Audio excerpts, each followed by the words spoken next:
لولا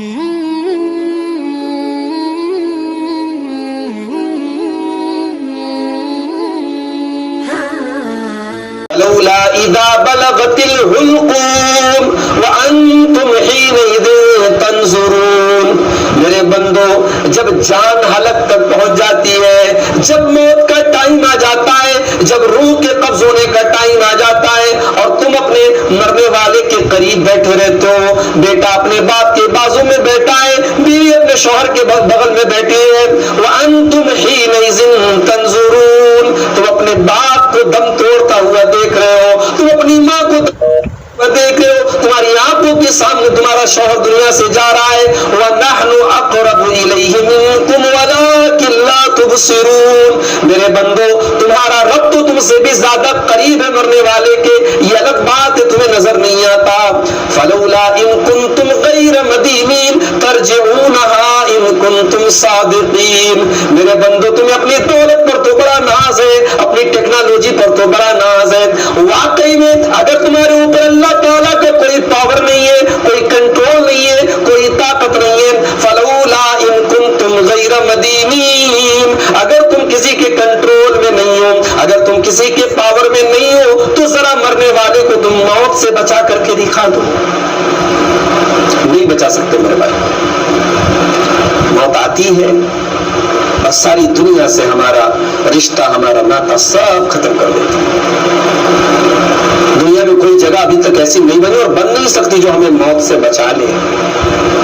اللہ نے فرمایا سورہ نساء کی آیت نمبر 78 کے اندر، اینما تکونوا یدرککم الموت ولو کنتم فی بروج مشیدہ.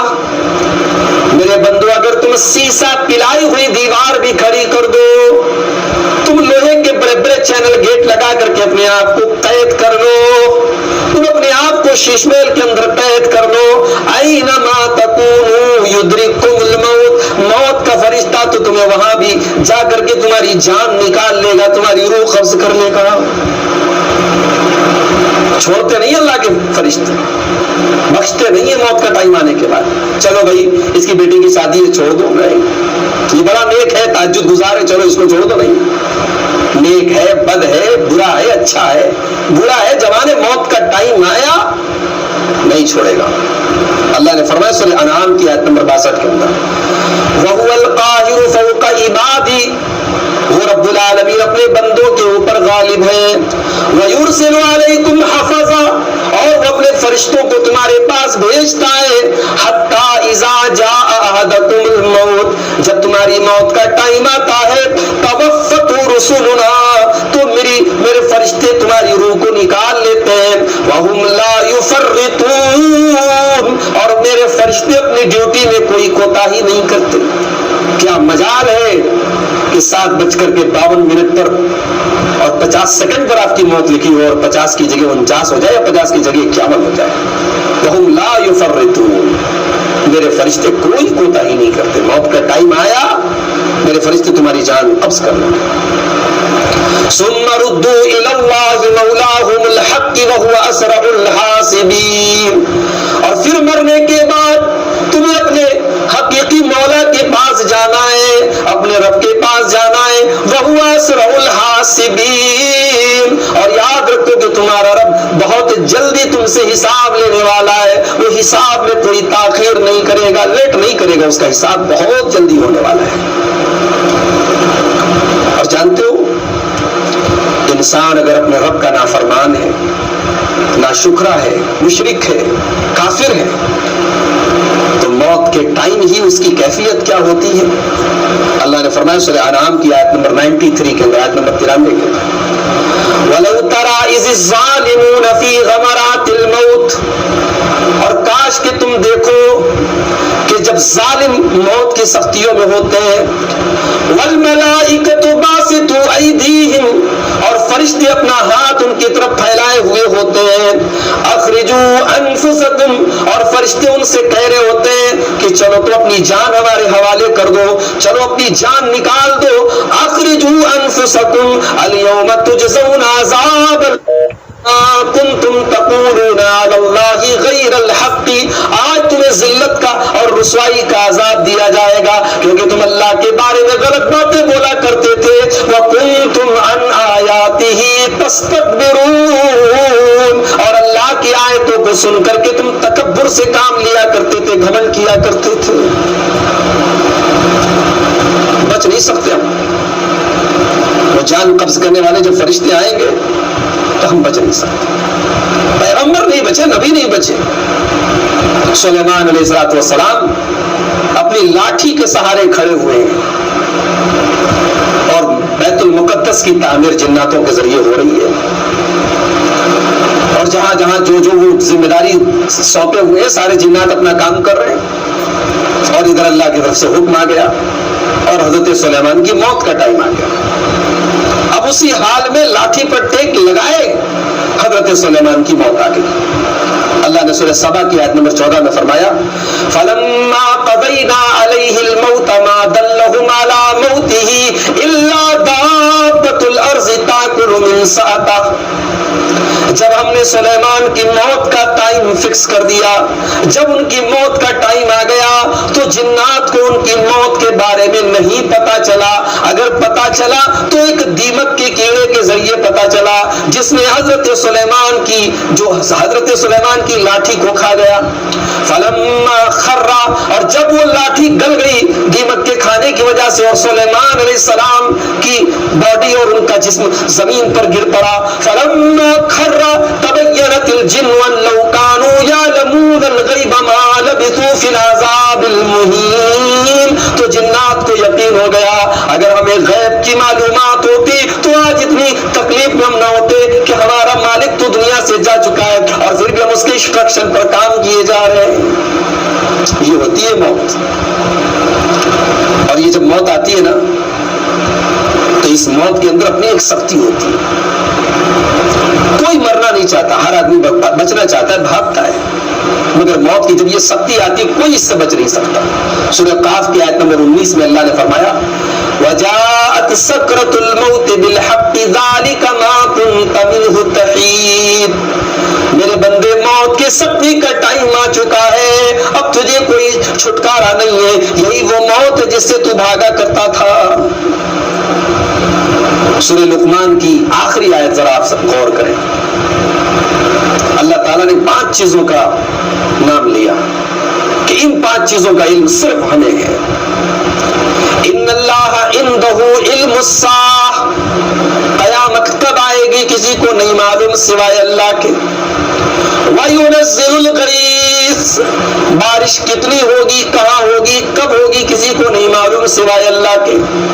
وَيَعْلَمُ مَا فِي الْأَرْحَامِ، رحم مادر میں کیا ہے، ٹھیک ہے میڈیکل سائنس بتا دیتی ہے ایک مخصوص ٹائم کے بعد کہ بچہ ہے کہ بچی ہے، مگر اس سے زیادہ نہیں کہ یہ لڑکا پیدا ہونے کے بعد کتنی عمر پائے گا، نیک ہوگا کہ برا ہوگا، موحد ہوگا کہ مشرک ہوگا، نمازی ہوگا کہ بے نمازی ہوگا، بد اخلاق ہوگا کہ با اخلاق ہوگا، کوئی نہیں جانتا۔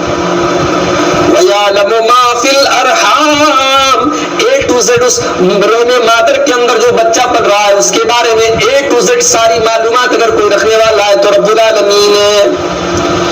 وَمَا تَدْرِي نَفْسٌ مَاذَا تَكْسِبُ غَدًا، اور کوئی نہیں جانتا کہ کل وہ کیا کرنے والا ہے، کوئی نہیں جانتا تھا۔ رمضان کا مہینہ ایسا بھی آئے گا، تراویح کی نماز ہم گھروں پہ پڑھیں گے، عید کی نماز ہم گھروں میں پڑھیں گے، اعتکاف سے مسجدیں خالی ہوں گی، نمازیوں سے مسجدیں خالی ہوں گی۔ حج کرنے والوں نے نہیں سوچا تھا ہم حج کرنے کا، ہم نے فارم بھی بھرا ہوگا لیکن ہم حج پہ نہیں جا پائیں گے۔ رمضان کے اندر عمرہ کرنے والوں نے لاکھوں روپے خرچ کر کے عمرے کا فارم بھی بھرا ہوگا، ٹکٹ بھی بک کرا لیا ہوگا، لیکن ان کو نہیں معلوم تھا کہ اس سال ہم عمرے پہ نہیں جا پائیں گے۔ وما تدری نفس ماذا تکسب غدا، کوئی نہیں جانتا کل کیا ہوگا۔ اور 5ویں چیز وما تدری نفس بأی ارض تموت، اور میرے بندو کوئی نہیں جانتا کہ کل اس کے ساتھ کیا ہونے والا ہے۔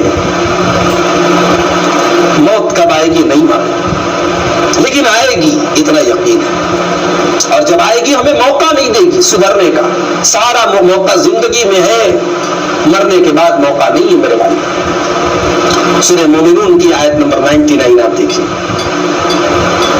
موت کے بعد ایک انسان تمنا کس بات کی کرے گا؟ حتی اذا جاء احدهم الموت قال رب ارجعون. جب موت آئے گی تو انسان یہ تمنا کرے گا اے اللہ مجھے دوبارہ دنیا میں واپس بھیج دے. کس لیے؟ بیٹی کی شادی کر لے, مکان تعمیر کرا لے, کچھ ادھورے کاموں کو پورا کر لے, بزنس کو تھوڑا اور اونچا کر لے. نہیں, لعلی اعمل صالحا فیما ترکت.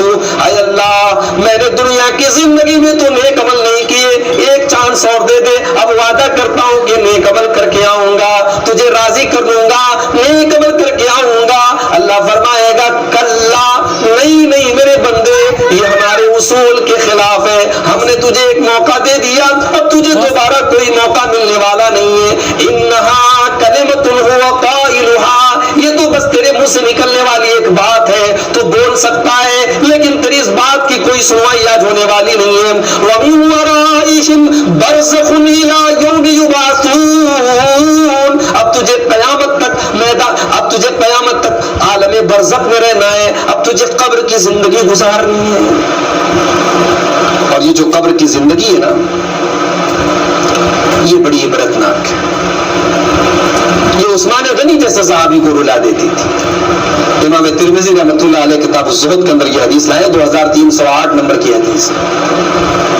عثمان غنی رضی اللہ تعالیٰ عنہ کے غلام حضرت ہانی کہتے ہیں کہ میرے مالک, میرے آقا عثمان غنی رضی اللہ تعالیٰ عنہ جب کسی قبر کے پاس سے گزرتے تھے رونے لگتے تھے, اور اتنا روتے تھے حتی بل لحیتہ, آپ کی داڑھی آنسوؤں سے تر ہو جاتی تھی. پوچھا جاتا تھا عثمان تذکر الجنت والنار فلا تبکی, جنت کا تذکرہ ہوتا ہے تو آپ نہیں روتے, جہنم کا ذکر ہوتا ہے آپ اتنا نہیں روتے, لیکن قبر کو دیکھتے ہیں, قبرستان سے گزرتے ہیں تو رونے لگتے ہیں.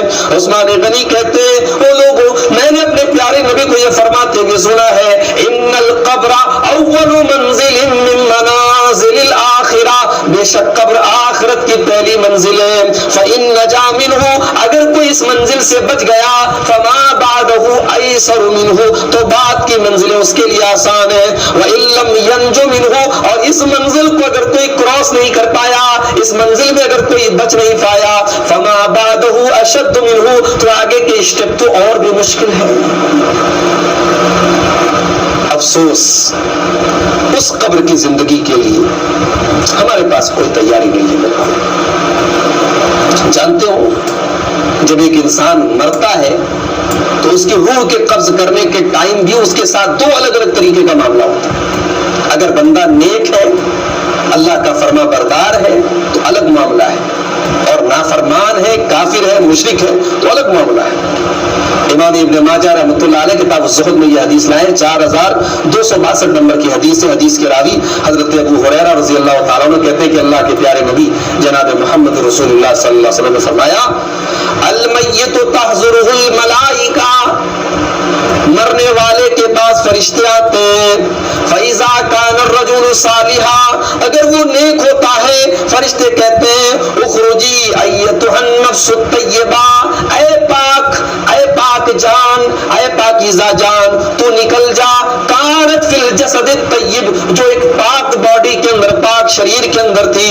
اخرجی حمیدۃ وابشری بروح وریحان ورب غیر غضبان, اے پاک روح تو نکل جا, تیری تعریف کی جائے گی, تو اچھی ہے اور تجھے رحمت ملنے والی ہے, تجھے خوشبوئیں ملنے والی ہے, اور تو ایسے رب سے ملاقات کرنے والی ہے جو رب تجھ سے ناراض نہیں ہے. فلا یزال یقال لها ذلك, اللہ کے نبی کہتے ہیں کہ اس انسان سے بار بار یہ بات کہی جاتی ہے, حتی تخرجا, یہاں تک کہ جان نکل جاتی ہے, روح نکل جاتی ہے. ثم یعرج بها الى السماء, پھر اس کو آسمان کی طرف لے کے جایا جاتا ہے. فیفتح لها, پھر آسمان کے دروازے کھولے جاتے ہیں, آسمان پہ پوچھا جاتا ہے من ھذا, یہ کون ہے؟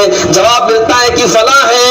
تو کہا جاتا ہے مرحبا بالنفس الطیبہ, اس پاک جان کا ہم سواگت کرتے ہیں, اس پاک جان کا, اس نیک انسان کا ہم خیر مقدم کرتے ہیں. کانت فی الجسد الطیب, جو ایک نیک انسان کے شریر کے اندر تھی. اور اس کے بعد اس کو اور اوپر لے کے جایا جاتا ہے، حتی ینتہا بہا الی السماء التی فیہا اللہ عز و جل، یہاں تک کہ اس کو آسمانوں کے اوپر اللہ عز و جل کے پاس لے کے جایا جاتا ہے۔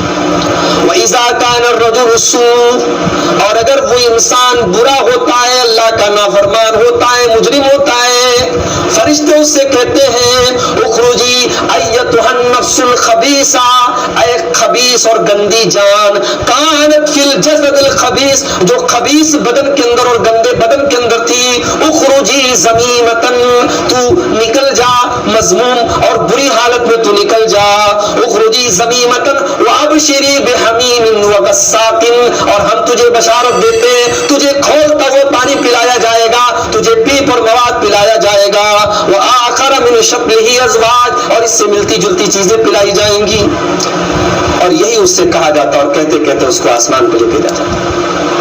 اب جب آسمان پہ وہ جان پہنچتی ہے تو آسمان پہ پوچھا جاتا ہے کون ہے یہ، تو کہا جاتا ہے فلاں ہے، تو آسمان سے آواز آتی ہے لا مرحبا من نفس الخبیثہ کانت فی الجسد الخبیث، جو ایک خبیث اور گندے جسم کے اندر ایک گندی جان تھی، اس جان کا آنا مبارک نہ ہو، ارجعی ذمیمتن، تو لوٹ جا بری ہو کر کے، فإنها لا تفتح لك ابواب السماء، تیرے لیے آسمان کے دروازے نہیں کھولے جائیں گے، فیرسل بها من السماء، تو اس کو آسمان سے واپس بھیج دیا جاتا ہے، ثم تسیر الى القبر، اور پھر وہ قبر کی طرف جاتی ہے۔ اس سے معلوم ہوا کہ جو بری روحیں ہیں ان کے ساتھ جو قبر کے اندر جو معاملہ ہوتا ہے وہ زمین کے اندر ہوتا ہے، اور جو نیک لوگوں کے ساتھ اچھا معاملہ ہوتا ہے وہ آسمان پر ہوتا ہے۔ اس حدیث سے بظاہر ایسا معلوم ہو رہا ہے۔ تو محترم ناظرین، یہ ہے قبر کے حالات۔ یہ حدیث ہم نے پہلے بھی سنی، کوئی ایسا نہیں کہ پہلی بار سن رہے ہیں، مگر آج اس طریقے کی حدیثوں کو سننے کے باوجود ہم عذاب قبر کا جو ڈر ہے وہ ہمارے دلوں میں پیدا نہیں ہوتا۔ آئیے بہت پیاری حدیث آپ کو سنانے جا رہا ہوں۔ امام بخاری رحمۃ اللہ علیہ کتاب الجنائز کے اندر یہ حدیث لائے ہیں، حدیث کا نمبر ہے 1338، اور امام مسلم رحمۃ اللہ علیہ کتاب الجنت وصفۃ النعیم یہاں کے اندر یہ حدیث لائے ہیں، حدیث نمبر ہے 2870۔ حدیث کے راوی سیدنا زید ابن ثابت رضی اللہ تعالیٰ عنہ ہیں، کہتے ہیں کہ ہم لوگ بنی نجار کے ایک باغ میں تھے اور نبی صلی اللہ علیہ وسلم ہمارے ساتھ تھے، اور نبی صلی اللہ علیہ وسلم ایک کھچر کے اوپر سوار تھے۔ ازحادت بھی، اچانک وہ کھچر بھدکنے لگا، اچھلنے لگا، اور ایسا لگا کہ وہ کھچر اللہ کے نبی کو گرا دے گا، اور وہاں پہ 4 یا 5 یا 6 لوگوں کی قبریں تھیں۔ تو اللہ کے نبی نے صحابہ سے پوچھا کہ اے میرے صحابہ، یہ کن لوگوں کی قبریں ہیں، یہ لوگ کب مرے تھے؟ تو بتایا گیا کہ اللہ کے نبی، یہ جن لوگوں کی قبریں ہیں یہ شرک کی حالت میں دنیا سے گئے تھے۔